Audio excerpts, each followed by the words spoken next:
अगर पानी है सफलता तो अब जाग जाइए, अपनी रातों की नींद और दिन के चैन को उड़ा दीजिए। जब तक आप अपने दिन के चैन को नहीं उड़ाएंगे, जब तक आप अपने लक्ष्य की ओर नहीं बढ़ेंगे, तब तक आपको नहीं मिल पाएगी सफलता।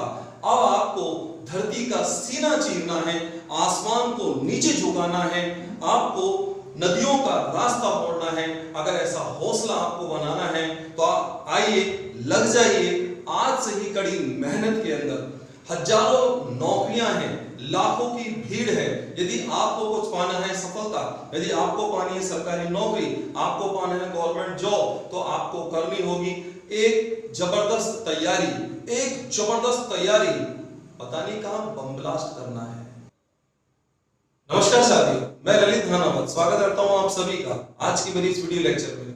आपको शायद चौंक रहे होंगे कि एक शांति से पढ़ाने वाला टीचर आज इस प्रकार कैसे चिल्ला रहा है। एक बहुत ही शांत माहौल में टू द पॉइंट बात करने वाला अध्यापक जो विषय के टॉपिक पर बात करता है, इसके अलावा कोई बात नहीं करता, वो इस प्रकार के कौन से फिल्मी डायलॉग मार रहा है। लेकिन ऐसा नहीं है। आज का मेरा वीडियो लेक्चर बहुत ही इंपॉर्टेंट वीडियो लेक्चर है, जो कि किसी सब्जेक्ट पर नहीं है, टॉपिक पर नहीं है। ये वीडियो लेक्चर मेरा उन विद्यार्थियों के लिए है जो मेरे प्यारे विद्यार्थी मानसिक रूप से तनावग्रस्त हो चुके हैं तैयारी को लेकर के। कई एग्जाम्स वो दे चुके हैं, वो पास नहीं हो पा रहे हैं। कई एग्जाम्स के अंदर वो फेल हो चुके हैं, बड़ा जीवन उनका अस्त व्यस्त हो रहा है, उन्हें कुछ भविष्य नजर नहीं आ रहा है अपना। उन्हें लग नहीं रहा है कि हम कभी नौकरी कर पाएंगे, नहीं कर पाएंगे। उन्हें लग रहा है कि यार एक साल में तैयारी करने वाला व्यक्ति नौकरी पा रहा है, 5 साल से हम तैयारी कर रहे हैं, नौकरी नहीं पा रहे। इसके पीछे रीजन क्या है? आज का मेरा वीडियो लेक्चर सिर्फ उन्हीं विद्यार्थियों के लिए ज्यादा महत्वपूर्ण है जो विद्यार्थी नर्वस होकर के आत्महत्या तक कर लेते हैं। जी हाँ मित्रों, एक वीडियो एक फेसबुक पर मैंने एक पोस्ट देखी थी, जो हमारे साथी के द्वारा पोस्ट किया गया था, जिसमें आर्मी की तैयारी करने वाला एक लड़का, मात्र 23 साल का लड़का, उसी ट्रैक पर एक पेड़ से फांसी के फंदे से झूल जाता है, जिस ट्रैक पर वो भारतीय सेना का जवान बनने के लिए तैयारी कर रहा था, उस ट्रैक पे दौड़ा करता था। रीजन ये कि सेना की भर्ती नहीं निकलने के कारण वो ओवरएज की स्थिति में हो गया और वो कह गया कि बापू मैं अब तो सेना में भर्ती नहीं हो सका, फौजी नहीं बन सका, मैं अगले जन्म में जरूर बनूंगा। ये तो सिर्फ एक उदाहरण है मेरे साथियों। ऐसे बहुत से उदाहरण हमें मिलते हैं जो मीडिया में आते ही नहीं है, सोशल मीडिया तक पहुंचते नहीं है। कुछ स्टूडेंट्स वो भी होते हैं जो रोज पल पल मर रहे हैं, सिर्फ इसलिए अपने आप को मारे, तनावग्रस्त है, एकदम गुस्सा है। मैं जो क्लासरूम में देखता हूं, जहां भीड़ होती है, विद्यार्थी प्रश्न यदि पूछ रहा है तो गुस्से में आकर के पूछ रहा है। रीजन इसका कि वो समझ नहीं पा रहा है कि मैं कहां जा रहा हूं। विद्यार्थी की दशा बिगड़ रही है, उसे सही दिशा नहीं मिल रही है। समस्या ये कि आज हमारे देश में, हमारे प्रदेश में शिक्षा व्यवसायीकरण को प्राप्त हो चुकी है। शिक्षा का भी व्यवसायीकरण हो चुका है। इसलिए इस प्रकार के लवाजमों के साथ बकायदा प्रेजेंट किया जाता है। कोचिंग्स के बड़े बड़े ऐड इस प्रकार से दिए जाते हैं कि कस्टमर को, एक विद्यार्थी को अपना शिष्य न समझ के, देश का भविष्य न समझ करके कमाई का माध्यम समझा जा रहा है। हो सकता है कि काफी कोचिंग्स वाले मुझसे इस बात को लेकर नाराज हो जाएं, बट मुझे इस बात की कोई परवाह नहीं है, क्योंकि सत्य है। विद्यार्थियों के भविष्य के लिए सत्य बोलना पड़ेगा और हम उसे बोल करके रहेंगे। सवाल यहाँ पर यह होता है, मैं सभी का विरोध नहीं कर रहा हूं, ऐसे बहुत से संस्थान या अध्यापक हैं जो विद्यार्थी के भविष्य के लिए जीते हैं, उसके लिए मेहनत करते हैं। लेकिन ये भी फैक्ट है कि ज्यादातर स्थिति के अंदर विद्यार्थी सिर्फ एक ग्राहक बनकर रह गया है, एक कस्टमर बन के रह गया है। सिर्फ पैसा कमाना ही उससे काफी मोटी रकम बैठी जाए, ये इस प्रकार की स्थिति बन चुकी है। लेकिन आज के मेरे इस वीडियो लेक्चर में वो विद्यार्थी जो इस प्रकार के प्रपंचों में फंसे हुए हैं, या ऐसे विद्यार्थी जो बार बार फेल हो रहे हैं, उनके लिए बेहद ही एक मार्गदर्शक के रूप में वीडियो मेरा आने वाला है। इसलिए मेरा एक अध्यापक होने के बावजूद एक निवेदन है कि आप मेरी इस वीडियो को पूरा सुने और आप ये सोचें, कहीं ऐसा तो नहीं कि आप अपने जीवन में बड़ी गलती कर रहे हैं, काफी मिस्टेक आप कर रहे हैं तैयारी के दौरान। आज मैं उसी बात पर आपसे बात कर रहा हूं। तो आइए हम स्टार्ट करते हैं परिचर्चा आज के हमारे इस वीडियो के अंदर कि मानसिक रूप से तनाव रहित होकर हम तैयारी कैसे करें। और यकीन मानिए इस वीडियो को अंत में जाने के बाद आपको अपनी गलती का एहसास होगा और आप स्वयं बहुत अच्छे तरीके से अपनी तैयारी को अंजाम दे पाएंगे, बहुत बेटर तरीके से आप कर पाएंगे और सफलता आपके कदमों को चूमेगी। ये मेरा वादा है आपसे। तो आइए हम देखते हैं कि हमारे राजस्थान सरकार के अंदर एक बड़ा विभाग जो काफी लाखों की संख्या में नौकरियां देता है वो है शिक्षा विभाग। शिक्षा विभाग के अंदर हमें देख रहे हैं कि फर्स्ट ग्रेड जो लेक्चरर्स हैं, स्कूल लेक्चरर्स, उनकी vacancy, second grade teachers, third grade teachers, computer अनुदेशक, इस प्रकार से हम देखते हैं लगभग 76,000 से ज्यादा वैकेंसी इस समय मैं कहूंगा मार्केट में मौजूद है। यस, मार्केट की बात कर रहा हूं मैं, क्योंकि ये सब व्यावसायिक के दौर में आ चुका है तो मार्केट बोलने में भी कोई प्रॉब्लम नहीं है। तो इसमें मौजूद है। सवाल ये हो रहा है नौकरी को पाने वाले कौन होंगे, कैसे पाएंगे, किस तरह की स्थितियां हैं। जिस तरह नौकरियां पाई जा रही हैं और पकड़े जा रहे हैं, उसका समर्थन बिल्कुल नहीं कर रहा हूं। ये मेरा वीडियो उनके लिए है भी नहीं, मेरा वीडियो है सिर्फ मेहनती विद्यार्थियों के लिए। आइए मैं बात करता हूं टिप्स पर। मैं आपको इस कंपटीशन लाइन के अंदर पढ़ाने का इतिहास का विद्यार्थी रहा हूं और एसएसटी के अंदर मैं बकायदा लगभग तैयारी जो है सेकंड ग्रेड वगैरह में करा रहा हूं। आपकी वीडियोस लोक प्रशासन की जैसे आपने पिछली वीडियोस में देखा होगा, जो मेरे चंदवा की क्लासेस मेरी आती रहेंगी जैसे समय मुझे मिल रहा है, क्योंकि क्लासेस को पढ़ाने के बाद समय बहुत कम मिल पाता है मुझे वीडियो बनाने के लिए। तो मैं यहाँ जिन पर बात कर रहे हैं आप देखेंगे कि आपके लिए एक सही दिशा, आपकी जो तैयारी है उस तैयारी को सही दिशा और दशा देने के लिए आज का मेरा वीडियो बहुत ही लाभप्रद सिद्ध होने वाला है। नंबर 1 पॉइंट पे जो हम बात कर रहे हैं, हमारी जो स्थितियां हैं, हमें देखते हैं कि तैयारी के मैटर में जब मैं बात करता हूं विद्यार्थी से, क्योंकि 22 साल में पढ़ाने के दौरान मैं देख रहा हूं विद्यार्थी कई तरह की चीजों को देखता है, तो वो कहता है कि सर कुछ पॉइंट यहां आते हैं और नंबर पॉइंट जो आता है वो आता है स्मरण शक्ति का, मेमोरी का, कि सर मैं चीजों को भूल जाता हूं। यहां में काफी विद्यार्थियों ने मुझसे इस बात को कहा है कि सर हम भूल जाते हैं, जो याद करते हैं वो भूल जाते हैं। कैसे, आज जो याद किया वो कल भूल गए, जो कल याद किया वो परसों भूल गए, हमें कुछ याद नहीं होता, आगे बढ़ते जाते हैं, पिछला भूलते जाते हैं। आपको भी ये समस्या है तो आप बात को सुनिए क्या होता है। देखिए, मैं उस विद्यार्थी से एक बात कहता हूं कि आप मुझे सिर्फ 1000 का उधार दे दीजिए। फिर से रिपीट कर रहा हूं, आप 1000 का मुझे उधार दें, या आपने किसी को उधार दिया होगा पैसा, तो आप मुझे ये बताइए, और उस व्यक्ति ने आपसे कहा होगा कि 1 महीने बाद आपको पैसा लौटा दूंगा, तो क्या आप उसको भूल गए? नहीं भूल पाते। रीजन मैं बताता हूं क्यों नहीं भूल पाते। क्योंकि जब आप पैसा दे रहे होते हैं तो उस समय आपका दिमाग, आपका मन, आपकी आंखें, आपके हाथ एक साथ होते हैं। लेकिन जब हम पढ़ रहे होते हैं तो उसमें कुछ ना कुछ होता है। आप बुक लेके तो बैठे हैं लेकिन मन कहीं और घूम रहा है। आपने एक सिस्टम बनाया हुआ है, 6 घंटे आपने वीडियो पढ़ लिया, सॉरी वीडियो में सुन लिया आपने कि 7 घंटे पढ़ना चाहिए, 6 घंटे पढ़ना चाहिए, 8 घंटे पढ़ना चाहिए, 10 घंटे पढ़ना चाहिए, 12 घंटे पढ़ना चाहिए, 14 घंटे पढ़ना चाहिए, 18 घंटे पढ़ना चाहिए। यार क्या करना चाहिए, इतना पढ़ के क्या करना है? सवाल ये होता है कि हम जितना पढ़ें हमें क्वांटिटी से ज्यादा क्वालिटी पर ध्यान देना चाहिए। हम 1 घंटा पढ़ेंगे लेकिन बेस्ट पढ़ेंगे, हम आधे घंटा पढ़ेंगे लेकिन अच्छा पढ़ेंगे। हम आधे घंटे बैठ पा रहे हैं, आधे घंटे बैठे 15 मिनट उठेंगे, कोई प्रॉब्लम किसी प्रकार की नहीं है। तो स्मरण शक्ति का रोल अब वो क्यों कम आ रहा है, पर ध्यान दीजिए कि जब आप पैसा जब किसी को देते हैं तो आप ये ध्यान रखिए 2-3 बार रिमाइंड कर लेते हैं। जो डेट 1 महीने बाद आने वाली है उस डेट में आप बीच में 2-3 बार तो याद कर ही लेते होंगे कि यार फला डेट को मुझे उस बंदे से पैसा लेना है। नोट्स जो आपके पास होते हैं, जो स्टडी मटेरियल आपके पास होता है, वहां पुनरावृत्ति नहीं करते हैं, उसका रिवीजन नहीं करते हैं, इसलिए आपका कि अध्ययन किया हुआ जो भी सामग्री है उसका स्थायी रूप आपके सामने स्थापित नहीं हो पाता है, आपके मस्तिष्क में स्थापित नहीं हो पाता है। इसलिए स्मरण शक्ति आपकी कमजोर बिल्कुल नहीं है। मैं बिल्कुल यहां से दावे से कह रहा हूं आपकी अगर ये प्रोसेस जो मैंने आपको बताया आपके साथ सही है तो आपकी स्मरण शक्ति वीक नहीं है, कोई मेमोरी आपकी वीक नहीं। नंबर 2 बात यहां पर होती है बुद्धि की। एक होता है बात दिमाग का।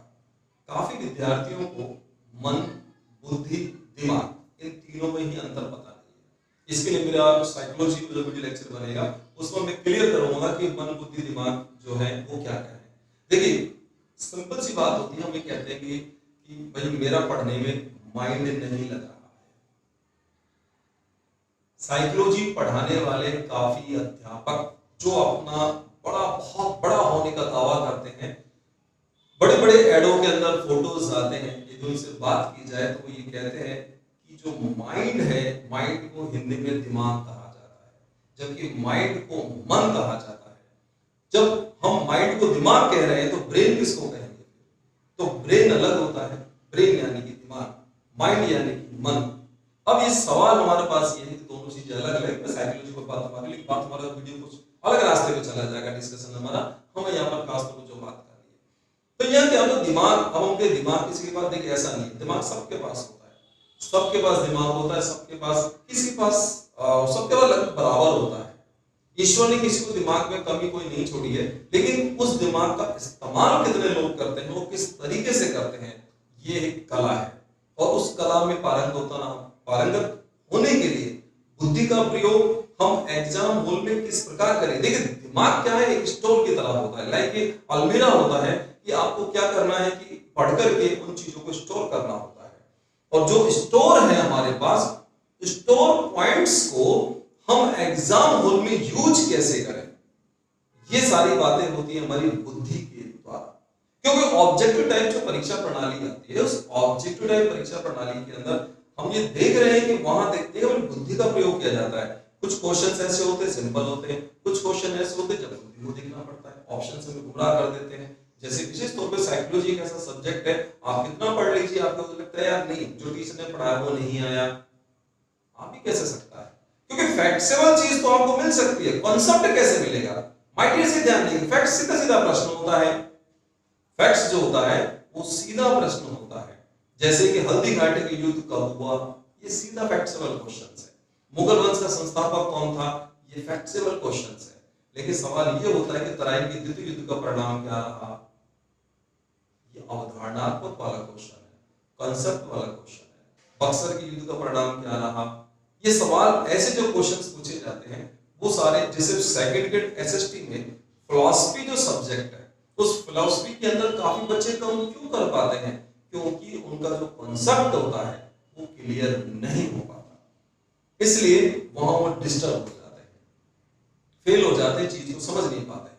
तो बुद्धि का प्रयोग करना हमें आना चाहिए, क्योंकि हमें क्या है, ऐसा नहीं है, मैं बिल्कुल नहीं मानता कि बुद्धि आप में नहीं है या दिमाग आपके अंदर कम है, ऐसा कोई लॉजिक नहीं है, ये तो जाता।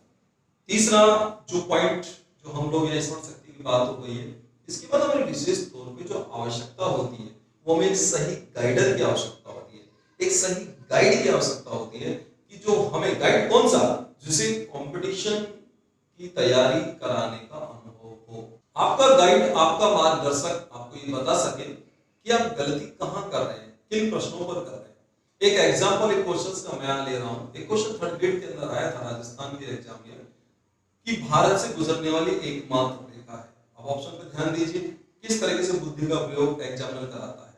और जब एक प्रश्न दिया कि भारत से गुजरने वाली एकमात्र रेखा कौन सी है, तो फर्स्ट ऑप्शन दिया उसने कर्क रेखा। काफी स्टूडेंट्स ने क्या क्या कर्क रेखा को देखते ए ऑप्शन डाल दिया। कुछ स्टूडेंट्स चूंकि उनमें क्या है, भावुकता, एक्साइटेड हो जाते हैं, क्या इसका आंसर तो मिल गया, बहुत सिंपल है। लेकिन सेकंड ऑप्शन था उसके अंदर 23.5 डिग्री, थर्ड ऑप्शन था ए या बी, लेकिन बच्चों ने पूरे ऑप्शन नहीं पढ़े। एक क्वेश्चन आया कि सरिस्का रणथंभौर में, या स्प्रिंग के अंदर आया था कि सरिस्का रणथंभौर में किस पशु के लिए प्रोजेक्ट संचालित है। ए ऑप्शन पे था सिंह, बी ऑप्शन पे चल रहा था हिरण, सी ऑप्शन पे चल रहा था बाघ, चौथे पे यानी फोर्थ पे चल रहा था हाथी। जब सिंह, व्यक्ति कंफ्यूज हो जाता है, क्योंकि यहां प्रोजेक्ट लाइन प्रोजेक्ट नहीं है, ये टाइगर प्रोजेक्ट है, तो वो बाघ परियोजना है, तो ये बड़ी जल्दी अष्टदिग्गज, अष्टप्रधान, कुछ ऐसे क्वेश्चंस होते हैं जिन पर विशेष तौर पे हमें ध्यान रखना है, जहां में सतर्कता बेहद जरूरी होती है। इसी को बोलते हैं यहाँ पर बुद्धि का प्रयोग करना। लेकिन एग्जाम हॉल में माय डियर्स आप दिमाग के साथ बैठे होते हैं, यानी कि दिमाग आप लगाते हैं, और दिमाग, देखिए दिमाग में चंचलता होती है, दिमाग क्या बहुत ज्यादा लग जाता है, हम अपनी विद्युता को वहां झाड़ते हैं। एग्जामिनर आपकी विद्युता को पसंद नहीं कर रहा है, ज्यादा विद्वान बनने की आवश्यकता नहीं है। एग्जामिनर जानता है यार तुम सेकंड ग्रेड का पेपर दे रहे हो, ज्यादा विद्युता क्यों दिखा रहे हो वहां पर, तो सीधी सीधी बात करता है, सीधे प्रश्नों पर आंसर वहां पर देना चाहिए। नेक्स्ट पॉइंट में जैसे मैंने आपसे कहा कि गाइड हमारे पास हो, तो किन पॉइंट्स की बात हो चुकी है कि बुद्धि का कोई प्रॉब्लम आपको नहीं है, दिमाग का कोई प्रॉब्लम आपको नहीं, सिर्फ इस्तेमाल करने का तरीका आपको बदलना है अपना। और स्मरण शक्ति आपकी बिल्कुल वीक नहीं, उसका एग्जाम्पल मैंने आपको दे दिया है। और मेन जो बात होती है मार्गदर्शक की, वो आपको ध्यान रखना है। नेक्स्ट पॉइंट पर आपको ध्यान देना है और वो है तनाव रहित रहना, टेंशन फ्री रहें एकदम। क्योंकि ध्यान रखिए आप असफल बिल्कुल नहीं हो सकते। एक तो क्या होता है कि विद्यार्थी जो है, मैं देखता हूँ या सोचता सर मैं असफल हो गया, असफल कभी भी नहीं होता कोई। जब कोई इंसान कर्म कर रहा है, कोई वर्क कर रहा है, किसी प्रोजेक्ट पे काम कर रहा है, तो ध्यान रखिए वो असफल कभी भी नहीं होता, फेल कभी नहीं होता है। या तो वो सफल होता है या उसे अनुभव मिलता है।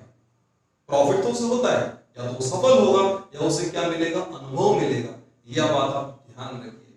कोचिंग लाइन के अंदर हमारे यहाँ पर जो कोचिंग इंस्टीट्यूट्स में जो लेक्चर्स है जो हम लोग पढ़ाते हैं, आप ध्यान देंगे बहुत से टीचर्स हैं जो गवर्नमेंट यानी कि राजस्थान सरकार के द्वारा जो तनख्वाहें दी जाती हैं सरकारी अध्यापकों को, उनसे कई गुना ज्यादा पैसा वो पढ़ाने के दौरान कमाते हैं। और कुछ टीचर्स ऐसे भी होते हैं जो बेचारे एक एक दो दो बैच के लिए परेशान होते रहते हैं। आप में क्वालिटी की बात है, आप कितनी क्वालिटी रखते हैं, आप कितने एक्स्ट्रा ऑर्डिनरी हैं, बात वहां पर आती है। और ये आता है अनुभव से आता है। ध्यान देखिए अनुभव मिलेगा जिस व्यक्ति ने, देखिए क्लास में मैं कई बार ये कहता हूं कि भाई हमें कुछ, हम तथ्यात्मक ऐसे तथ्य जो पुराणों बातों पर ध्यान रखते हैं। जैसे मैं कहता हूं या मैं आपसे कहूं कि आप ही बताइए कि कुछ पाने के लिए क्या करना पड़ता है, तो जब क्लास में हम बोलते तो आप भी ये सोच रहे होंगे कि खोना पड़ता है, कुछ खोना पड़ता है, कुछ पाने के लिए कुछ खोना पड़ता है। रॉन्ग, कुछ पाने के लिए कुछ करना पड़ता है। यार खोके किसने आज तक क्या पाया? खोके आज तक किसी ने कुछ भी नहीं पाया। आपको कुछ पाने के लिए कुछ करना पड़ेगा। हमारे माइंड में सेट हो गया कि मुझे कुछ पाना है तो कुछ खोना है, या जब आप खो रहे हो तो पाओगे क्या। इसलिए तनाव रहित रहें, आप तैयारी करें, वो ज्यादा ठीक है। कभी कभी एंजॉय भी कीजिए, मशीन मत बनिए एकदम। तैयारी के दौरान ऐसा नहीं होता कि बिल्कुल मशीन बन जाते हैं। जैसे मैं देखता हूँ बीए एमए के अंदर एग्जाम में होते लड़कियां हैं, लड़के बकायदा, और इस साल मेरे बी का पेपर चल, बी फाइनल का पेपर चल रहा है। यार 1 वीक सीरीज को लेकर के आया है, इसको तो पढ़ रहा है, उसके लिए परेशान हो रहा है। अच्छा एक बात बता भाई, तेरे 1 महीने पेपर चल रहे हैं, 15 दिन तेरे पेपर चल रहे हैं साल के, बाकी दिनों में तू क्या कर रहा था? ये लोग 11 महीने ऐश करते हैं, 1 महीने पूरे सिस्टम को दिखाते हैं, घर को, परिवार को, मोहल्ले को, राज्य को, देश को दिखा रहे होते हैं, हम जबरदस्त तैयारी कर रहे हैं। ऐसा कुछ नहीं है, क्योंकि आप पूरे 11 महीने आप ऐश कर रहे थे। यदि उन 11 महीनों में ग्रेजुएशन या पीजी के लिए आप आधा घंटा भी देते रहते ना, माय डियर्स ध्यान रखिए 65-70% तो आपके वैसे बन जाते हैं। तो इसलिए तनाव रहित होकर आप तैयारी करें। सकारात्मक, नेक्स्ट पॉइंट हमारा था सकारात्मक सोच रखिए, हमेशा पॉजिटिव। अपने आप से ये कहिए कि मुझे राजस्थान सरकार के विभाग का एक अंग बनना है, शिक्षा विभाग का जो शिक्षा विभाग है उसका अंग बनना है। राजस्थान में जो प्रशासनिक सेवाएं है उसका मुझे अंग बनना है, राजस्थान के प्रशासनिक अधिकारी बनना है। एक सकारात्मक सोच आप अंदर रखिए, अपनी सोच को आप हाइट दीजिए, अपनी सोच को ऊंचाई दीजिए। देखिए आपकी सोच यदि 4th क्लास की तरह है तो आप मुझे ये बताइए कि आप IAS RAS कैसे बन सकते हैं, क्योंकि आप सोच वही रहे हैं। भाई कोई इंसान जमीन के ऊपर देखेगा तो आसमान की कैसे बात करेगा, वो उठ ही नहीं पाएगा। ऐसा नहीं है, अपनी सोच को चाहिए दीजिए कि मुझे बनना, हल्ला मत बचाइए। आपको साइलेंटली तैयारी कर रही है, क्योंकि शोर तो आपका रिजल्ट ही बचा देगा। आपको शोर मचाने की जरूरत नहीं है। हम क्या करते हैं, तैयारी जब करते हैं तो हम उस समय शोर मचा देते हैं, शोर ज्यादा मचाते हैं, तैयारी कम कर रहे होते हैं, और जब रिजल्ट होता है तो उस समय हमारा शोर एकदम बंद हो जाता है। ये तरीका हमारा बिल्कुल गलत है। ऐसा नहीं है बहुत सारी योजनाएं कहीं हम बना लें, ऐसा नहीं करना है हमें। जैसे बहुत सारी किताबें हम ले आए, गाइड, लक्ष्य ले आए, राय ले आए, ये ले आए, वो ले आए, और पढ़ने के लिए एक भी बुक हमने पूरी नहीं पढ़ी।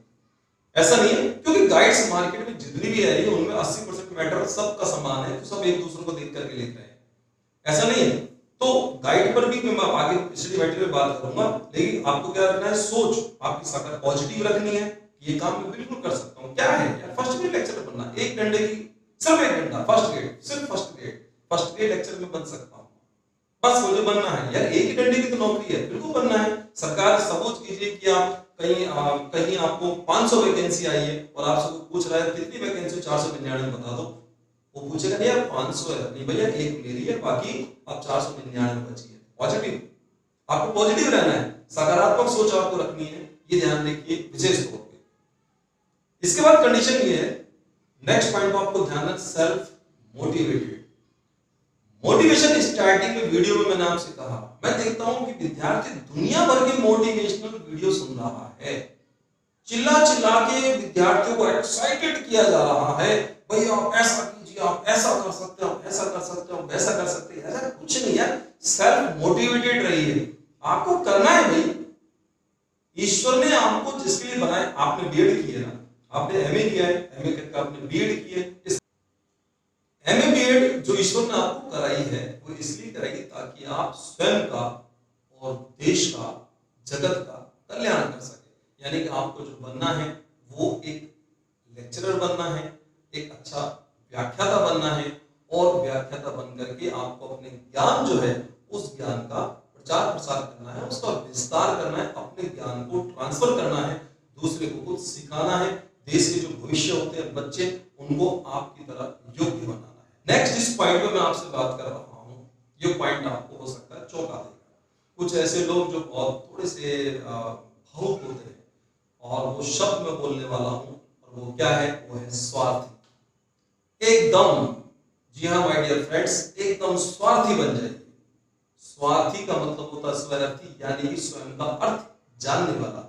मैं उस स्वार्थ बनने की बात नहीं कर रहा हूं कि आप अपने मतलब के लिए पड़ोसी के घर में आग लगा दें, ऐसी बात नहीं कर रहा हूं, अपने मतलब कि दूसरे को धोखा देते, मैं उस स्वार्थ की बात नहीं कर रहा हूं। स्वार्थी का वो अर्थ होता ही नहीं है। सवाल इस स्वार्थी, आप स्वयं का अर्थ जानिए, भाई मैं दुनिया में किस लिए आया हूं, मुझे क्या करना है, क्या स्थिति है मेरी, क्या मेरा स्टेटस है, मैं क्या कर रहा हूं। तो आपको ध्यान रखना है विशेष तौर पे, क्या करना है आपको विशेष तौर पे ध्यान रखना है, स्वार्थी बन जाना है। और स्वार्थी बनने के बाद यानी कि आप अपनी भी तैयारी कीजिए। क्यों करना है आपको तैयारी, क्योंकि आपको जगत के लिए तैयारी करनी है, औरों को भी आपको साथ देना, देश के विकास में आपका योगदान हो, ये आपको खास तौर पे ध्यान रखना है।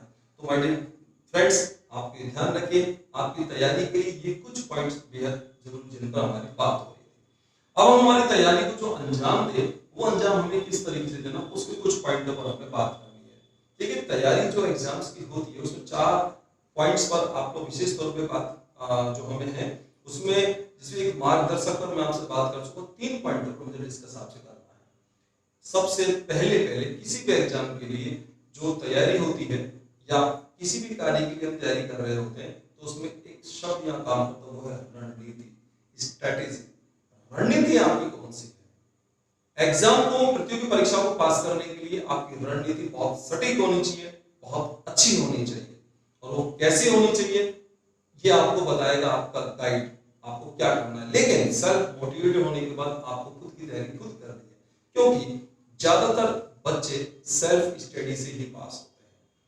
अब आप ये ध्यान रखिए, रणनीति में क्या क्या होगा। नंबर 1, जिस भी एग्जाम की आप तैयारी कर रहे हैं, आप first grade, second grade, third grade, जो भी आप तैयारी कर रहे हैं, जैसे कि एग्जांपल लेते हैं, क्योंकि मेरा एसएसटी में स्पेशलाइजेशन है, मैं एसएसटी के सब्जेक्ट पढ़ाता हूं, तो उसमें आप ध्यान रखिए कि एसएसटी वाले सेकंड ग्रेड में देखेंगे कि उनके जो 2 पेपर है, एक फर्स्ट पेपर, एक सेकंड पेपर, उसमें नेशनल जो जीके का पार्ट है उन्हें तैयार करने की आवश्यकता नहीं। मैंने कुछ विद्यार्थियों को देखा है कि उसका नेशनल जीके अलग पढ़ रहे हैं, यानी कोचिंग अटेंड करने जा रहे हैं, तो फर्स्ट पेपर की क्लास अलग अटेंड कर रहे हैं, सेकंड पेपर की अलग अटेंड कर रहे हैं। यार क्या कर रहे हो भाई, आपके वो जो टॉपिक्स हैं, वो टॉपिक जो बाकी जो सब्जेक्ट है, आपका हिस्ट्री का है, पॉलिटिकल का, जो भी वो सारे सब सब्जेक्ट उसमें शामिल हैं।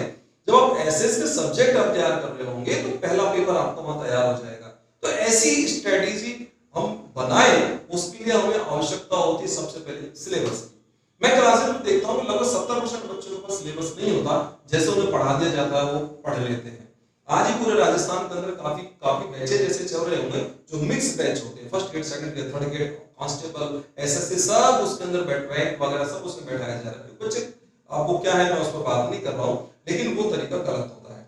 आपको क्या करना है, सबसे पहले सिलेबस में आपको देखना है कि सरकार पूछ क्या रही है, और आप सिलेबस में जब आप देखोगे तो वहां पर साफ लिखा होता है, और वो क्या लिखा है कि secondary and senior secondary level, secondary and senior secondary level, क्या लिखा है, ग्रेजुएशन लेवल, इसका मीनिंग क्या हुआ कि 9वीं 10वीं की किताबें, 11वीं 12वीं की किताबें और बीए की किताबें, इनका अध्ययन आपको करना है।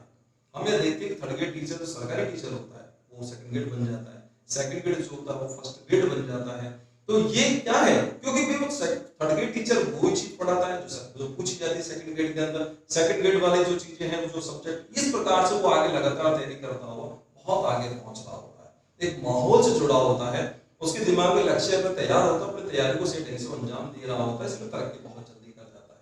तो आपके पास क्या हुआ, नंबर 1 रणनीति में आपका फर्स्ट पॉइंट क्या है, वो है कि आपका सिलेबस। सबसे पहले सिलेबस हो, आपकी जो स्टडी टेबल उसकी दीवार पर आप चिपका दीजिए और जो टॉपिक पूरा हो उसको पूरा टिक लगाइए कि मेरा पूरा हो चुका है, उसको क्या करना है। नेक्स्ट होता है आपको लेकर के अपने स्टडी मटेरियल पर आप विशेष तौर पर ध्यान देना है। मैं किसी भी टेबल पर स्टडी मटेरियल जो रखा होगा उससे देख के बता दूंगा कि विद्यार्थी कितनी सटीक तैयारी कर रहा है। उसकी किताबें बता देती हैं कि विद्यार्थी क्या कर रहा है। देखिए सिर्फ ऑटोमेटिक, यानी कि सफल दुकानदार की जो माल होता है उसके पास, वो बता देता है दुकानदार कितना सफल है, क्या स्थिति होगी। तो जो स्टडी टेबल बुक्स होती है बता देती है। अब आपको खास तौर पे क्या करना है कि राजस्थान सरकार की जो भर्तियां हो रही हैं उनमें स्टडी मटेरियल शिक्षक भर्ती के अंदर यदि आपको 9th 10th, जैसे सेकंड ग्रेड की मैं बात कर रहा हूं, तो 9th और 10th की किताबें लीजिए, 11th 12th की बुक्स लीजिए, ग्रेजुएशन की किताबें लीजिए, उन किताबों का आप अध्ययन कीजिए। यानी कि आप सिलेबस में लेवल देखिए और उस लेवल के अनुसार आपको राजस्थान बोर्ड की किताबें, गाइड को जितना हो सकता है अवॉइड कीजिए। मेरे को स्टैंडर्ड गाइड होती है, देखिए स्टैंडर्ड गाइड का मतलब क्या होता है, उसमें बहुत सारी एक गाइड मैंने मार्केट में देखा, मैं वीडियो पर नाम नहीं लूंगा, उसमें बहुत एक्सेस इतना लिखा हुआ है कि जो यूज नहीं है स्टूडेंट के लिए। अब उसको क्या पढ़ना है और क्या छोड़ना है ये पता लगेगा सिलेबस के आधार पर, उसकी स्टडी मटेरियल। किताबों से ऐसे नहीं सारी किताबों को हमें पढ़ना है, देखिए विद्वान नहीं बनना है हमें अपना लक्ष्य प्राप्त करना है, हमें एक परीक्षा पास करनी है। तो हो सकता है कि पूरी बुक में कोई एक ही चैप्टर आपको मिले, आपको बाकी चैप्टर छोड़ने पड़े। तो आपको जो मटेरियल लेना है ना, वो लेना है राजस्थान सरकार का, यानी कि राजस्थान बोर्ड की किताबें लेनी है और आपके पास राजस्थान यूनिवर्सिटी की जो किताबें उनको आपको पढ़ना है। इसके बाद आपके पास होना चाहिए, तीसरा पॉइंट आता है हमारा बैक पेपर्स। बैक पेपर से कि जो भी ग्रेड आप तैयार कर रहे हैं, third grade, second grade, first grade, उसके अंदर कंडीशन होगी कि बैक पेपर्स लीजिए। और जितने एग्जाम तक हो चुके हैं, ये मार्केट में अवेलेबल है, मिल जाते हैं, तो जितने एग्जाम अब तक हो चुके हैं उन एग्जाम्स के तमाम क्वेश्चंस को आपको देखना है कि मुगल वंश से जो क्वेश्चन पूछेगा किस प्रकार से उठ रहा है, भक्ति आंदोलन से क्वेश्चंस उनके स्टैंडर्ड किस प्रकार से पढ़ रहे हैं, राष्ट्रपति से क्वेश्चन कैसे पूछा जा रहा है, उपराष्ट्रपति से, संसद से, है ना, पृथ्वी के बारे में, या आपके इकोनॉमिक्स में राष्ट्रीय आय के बारे में, ऐसे कौन कौन से प्रश्न, सुकरात के बारे में कैसे क्वेश्चंस आ रहे हैं, प्लेटो के क्वेश्चंस कैसे आ रहे हैं, ठीक है, भारतीय दर्शन में कैसे प्रश्न पूछे जा रहे हैं, लोक प्रशासन से किताबें ज्यादा पूछी जा रही, क्या पूछा जा रहा है, तो आपको पता लगेगा इससे कि इनके जो क्वेश्चंस पूछे जा रहे हैं उनका स्टैंडर्ड क्या है, और उसके अकॉर्डिंग आप आगे बढ़ने लगेंगे, आगे बढ़ेंगे। दूसरा क्या होगा कि प्रश्नों का स्तर भी आपको पता लग जाएगा कि प्रश्नों के स्तर की स्थिति क्या है। यदि आप कोचिंग भी अटेंड कर रहे हैं तो ध्यान रखिए टीचर आपको बेवकूफ नहीं बना पाएगा, और वो आप बकायदा क्रॉस क्वेश्चन कर सकते हैं, सर इस प्रकार का स्टैंडर्ड नहीं आता है जैसा आप बता रहे हो, या इस प्रकार की चीजें नहीं आती जो कहानी आप हमें सुना रहे हो, ऐसी स्थिति नहीं है। मैं देख रहा हूं कि काफी वीडियोस मैंने भी देखे हैं, काफी अध्यापक गण जो हैं वो क्लास को, मैंने आपसे पहले भी कहा कि हो सकता है मेरी बात से नाराज होंगे, हो सकता है कि इस वीडियो को कमेंट्स आने लग जाए, वो क्लास को टू द पॉइंट बात करने के साथ साथ वो कहानियां सुना करके, स्टोरी सुना करके, या तराइन का कोई युद्ध हो रहा है ना, या इस पर हमें सीधी बात करनी चाहिए, और हम पता नहीं एक स्टोरी पर कितनी लंबा वीडियो को आधे घंटे का, पौन घंटे का समय खराब कर देते हैं। तो वीडियो एक तरीके से आप देख रहे हैं, एंटरटेनमेंट आप कर रहे हैं, वो बातें कर रहे हैं, लेकिन ऐसी तैयारी का मुद्दा नहीं भाई, कौन सी कहानी आ रही है भाई, यहाँ पर आप पूरी लंबी चौड़ी स्टोरी उसको सुना रहे, फिल्मी स्टोरी तरह आप उसको सुना रहे, ऐसा नहीं है। बच्चों को सीधी बात बताइए, बेटा ये पॉइंट्स होते हैं, क्वेश्चंस ये बने, घटनाक्रम ये था, इससे प्रश्न ये पूछा जाएगा, इस प्रश्न का तरीका ये है, अब तक प्रश्न ऐसे पूछा गया था, आगामी दिनों में प्रश्न ऐसा बन सकता है। तो इस प्रकार की स्थिति की जाए तो ज्यादा ठीक ठाक रहती है, बच्चे का भविष्य बनता है। और मैं बताऊं सारे बच्चे, पूरे राजस्थान के बच्चे यदि इस प्रकार से तैयारी करेंगे तो आप ये ध्यान रखिए कि आप उनका जो आपके जो परसेंटेज है उसका जो सेंसेक्स है एकदम बढ़ेगा, क्योंकि बच्चा जो तैयारी कर रहा है वो जब काफी पढ़ने वाले निकलेंगे तो परसेंटेज डाउन हो ही नहीं सकता। इस प्रकार ये लास्ट पॉइंट रणनीति का आपका जो हिस्सा है वो है आपका टू द पॉइंट्स नोट्स बनाना। टू द पॉइंट नोट्स की स्थिति ये है कि जैसे आपको कोई भी पॉइंट आप लीजिए, जैसे कि आप कोई फर्स्ट ग्रेड का फर्स्ट पेपर तैयार कर रहे हैं पॉलिटिकल का, वहां लिखा हुआ है राष्ट्रपति इलेक्शन, तो आपको राष्ट्रपति के इलेक्शन पर ही डिस्कस करना है। वहां लिखा है कि राष्ट्रपति की इमरजेंसी पावर, आपातकालीन शक्ति क्या है, तो आपको आपातकालीन शक्ति की बात करनी है कि राष्ट्रपति की जनरल पावर्स की बात करनी है, साधारण शक्तियों की बात करनी है, उस पर वो नहीं करना।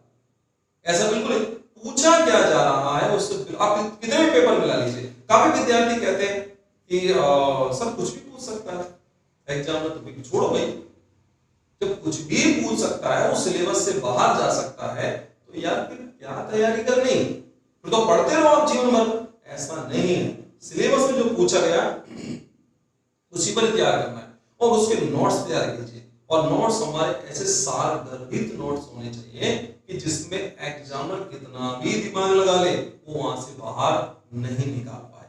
जैसे एग्जांपल के तौर पर हम राष्ट्रपति के इलेक्शन की बात कर रहे हैं, तो राष्ट्रपति का इलेक्शन हमारा किस पद्धति पर है, राष्ट्रपति के इलेक्शन का प्रोसेस हमने किस बेस से लिया गया है, राष्ट्रपति के इलेक्शन के अंदर विधायक के मत का मूल्य कैसे निकाला जाता है, राष्ट्रपति के इलेक्शन के अंदर जो है निर्वाचन मंडल का मूल्य कहां पर है, और राष्ट्रपति के इलेक्शन में वो कैंडिडेट जो होता है उसके लिए क्या क्या प्रोसेस होते हैं, सांसद के मतों का मूल्य कैसे निकलता है, राष्ट्रपति जो है उसके इलेक्शन उसके मतों की गणना का प्रोसेस क्या है, और इस प्रकार से आपको सारा ध्यान रखना है।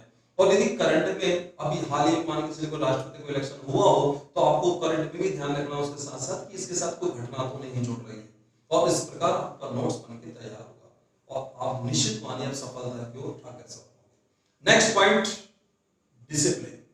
डिसिप्लिन अनुशासन।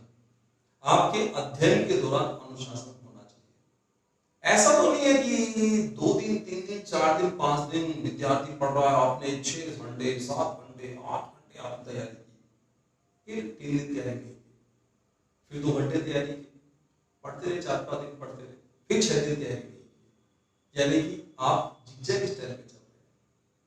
जबकि तैयारी के लिए एकदम हमें बकायदा ऐसे चलना चाहिए जैसे प्लेन हाई होता है। तैयारी रेगुलर रहनी चाहिए, तैयारी छूटनी नहीं चाहिए।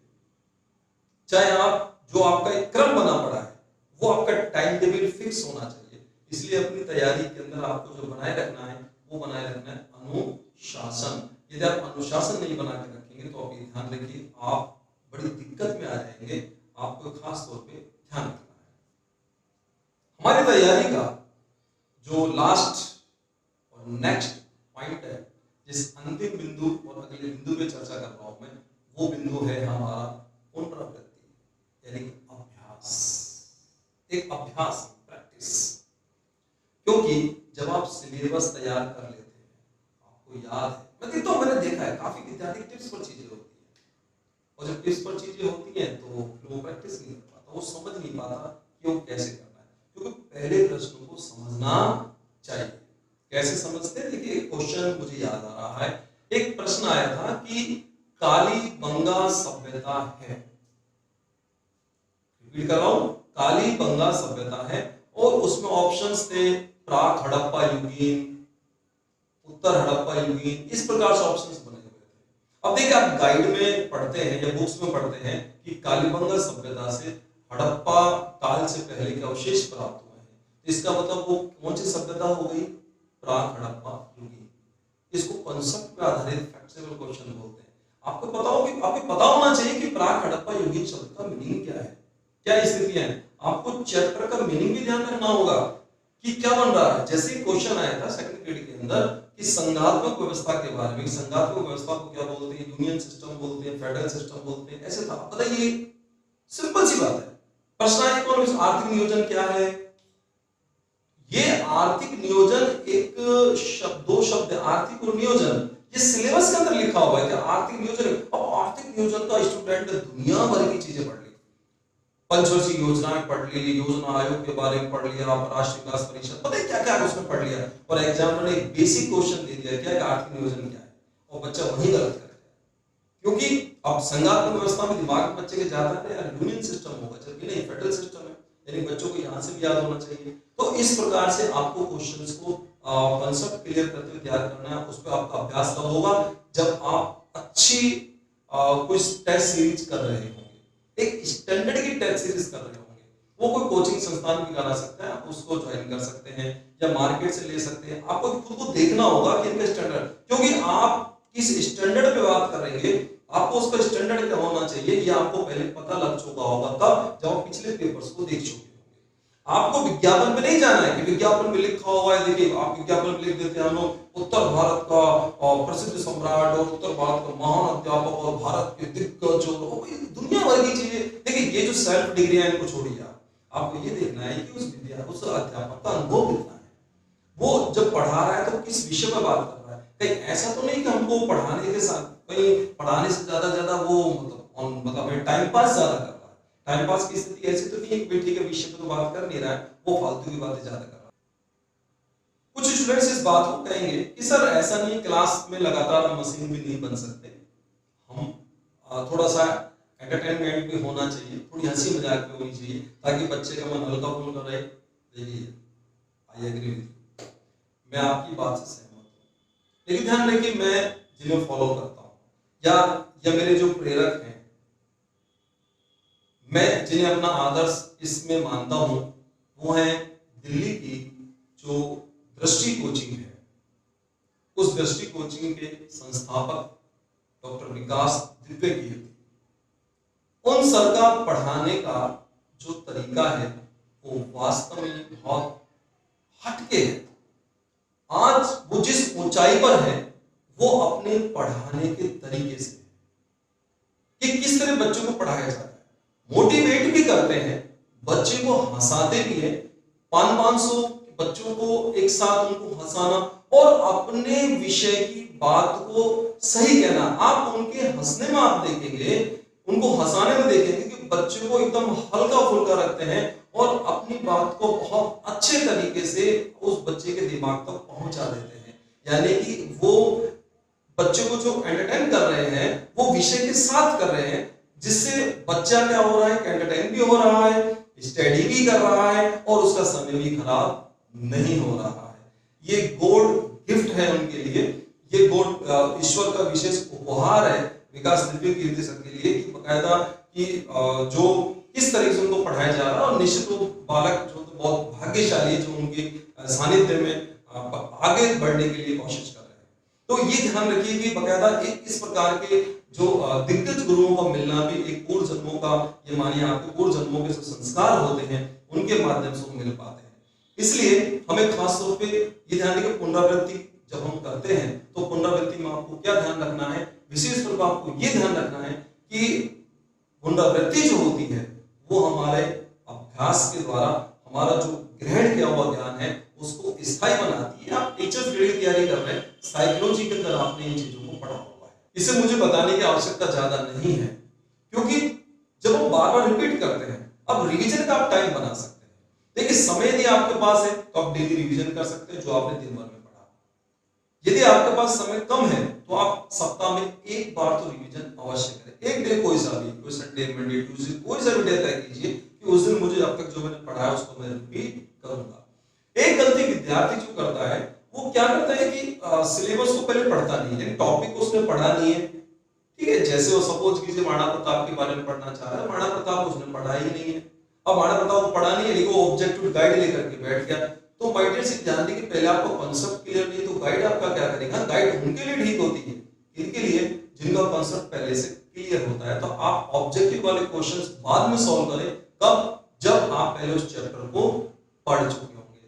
माय डियर स्टूडेंट्स ये ध्यान रखिए, इन पॉइंट्स को, जो टिप्स जो मैंने बताए हैं आपको, आप यदि आप इनके आधार पर तैयारी करते हैं तो निश्चित रूप से ईश्वर आपको सफलता प्रदान करेगा, क्योंकि ईश्वर सहायता उन्हीं की करता है जिनकी तैयारी ठीक होती है। ईश्वर सिर्फ आपको गाइड करता है।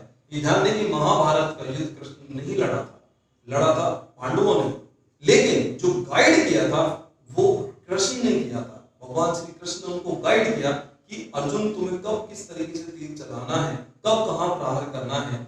जैसे कर्ण का जो पहिया जो है बकायदा रथ का पहिया जमीन में धंसा हुआ है, तो उस समय बता रहे कि अब इसकी गर्दन आप उड़ा दो, क्योंकि यदि ये उठ गया तो ये तुम्हें उड़ा देगा। इसके बाद तर्क देना कि भाई तुम्हें क्या करना है, क्योंकि अर्जुन अपने कर्म से पलायन कर रहा था। वो बकायदा मोहवश या जैसे व्यापानी किस कारण समझ नहीं पा रहा था, वो आदर्शवाद अर्जुन पर हावी हो रहा था। लेकिन आदर्शवाद हावी नहीं होना चाहिए, हमें समय देखना है कि सिचुएशन कैसी है। तो वो कृष्ण ने सिखाया, एक अच्छे गाइडर रहे, तब जाके पांडवों को क्या मिली, सफलता मिली। तो ऐसे माइंड से ध्यान रखें, आप अपने मार्गदर्शक स्वयं बन सकते हैं, आप किसी और को अपना मार्गदर्शक बना सकते हैं और अपने आप को सफलता के शिखर तक पहुंचाइए। मेरी शुभकामनाएं, ईश्वर से मेरी यही प्रार्थना है कि आपकी सफलता को सही अंजाम दें। लेकिन ये भी बात है कि मेरी प्रार्थना से भी कुछ नहीं होने वाला, कर्म ही करना पड़ेगा, कर्म सही ढंग से करना पड़ेगा, और जो अच्छे तरीके से रणनीति के साथ कर्म करते हैं उन्हें सफलता अवश्य मिलती है। आपके उज्जवल भविष्य की कामना के साथ मेरी आज की परिचर्चा मैं यही समाप्त करता हूं। हम आपसे फिर मिलेंगे किसी नेक्स्ट वीडियो के साथ। तब तक के लिए नमस्कार और ध्यान रखिए। हमारे चैनल को सब्सक्राइब करें, इस वीडियो को ज्यादा से ज्यादा लाइक कीजिए, शेयर कीजिए, और यदि कुछ और बात आपको लगती है सलाह के रूप में मेरे लिए, तो आप बेझिझक होकर उसको कमेंट्स में लिख सकते हैं। आपके कमेंट्स को पढ़ा जाएगा और उसे बकायदा कंसिडर किया जाएगा। तब तक के लिए, नेक्स्ट वीडियो तक के लिए नमस्कार।